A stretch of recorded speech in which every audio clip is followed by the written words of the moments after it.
Hi అండి. ఇప్పుడు నేను మీకు చూపించే ల్యాండ్ వచ్చేసి గండగలపాడు విలేజ్ అండి, వైరా దగ్గర. ఇది లొకేషన్ ఎక్కడంటే మనం వైరా నుంచి 2 hours కొత్తగూడెం వెళ్తుంటే వైరా ఊరు దాటగానే రైట్ సైడ్లో సాయిబాబా టెంపుల్ ఉంటుంది కదా, దాని పక్కన నుంచి లోపలికి. ఈ ల్యాండ్ డొంక రోడ్డు ఫేసింగ్ ఉంటుందండి. ఈ డొంక వచ్చేసి మనకి మధుర రోడ్డు కలుస్తుందండి, సోమవారం దగ్గర మధుర రోడ్డు కలుస్తుంది. డిస్టెన్స్ వచ్చేసి 2.5 kilometers ఉంటుంది ఇక్కడ నుంచి సోమవారం. సో ఇక్కడ గండగలపాడు నుంచి నెమలి వెళ్ళే రూట్కి వచ్చేసి జస్ట్ ఒక 200 meters అండి. లాంగ్లో చెట్టు కనపడుతుంది కదా, అక్కడ వరకు 200 meters ఉంటుంది. సో ఇదండి ల్యాండ్.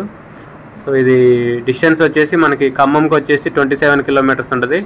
ఇక్కడ నుంచి వైరాకి వచ్చేసి 4.5 kilometers ఉంటుందండి. సో ఇది టోటల్ వచ్చేసి 2 ఎకరాలండి.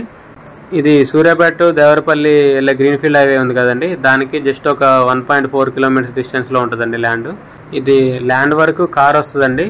దాదాపు ల్యాండ్ వరకు కూడా డాంబర్ రోడ్డే ఉంటుందండి, జస్ట్ ఒక 200 meters మట్టి రోడ్డు ఉంటుంది. సో దీని రేట్ వచ్చేసి 45 లక్షలు చెప్తున్నారండి ఎకరం. సో ఆ లాంగ్లో కనిపించేది ఉంది కదా బ్లూ కలర్లో, అది గ్రీన్ఫీల్డ్ హైవే వర్క్ నడుస్తుందండి. సో జస్ట్ 1.4 kilometers ఉంటుంది ఇక్కడ నుంచి. లాంగ్లో కనిపించేదేమో వైరా. ఇంట్రెస్ట్ ఉన్న వాళ్ళు కాంటాక్ట్ చేయండి, కింద నా కాంటాక్ట్ నెంబర్ ఉంటుంది. వీడియోని లైక్ చేయండి, ఛానల్ సబ్స్క్రైబ్ చేయండి. ఇలాంటి వీడియోస్ కోసం మన ఛానల్ని రెగ్యులర్గా ఫాలో అవ్వండి. Thank you.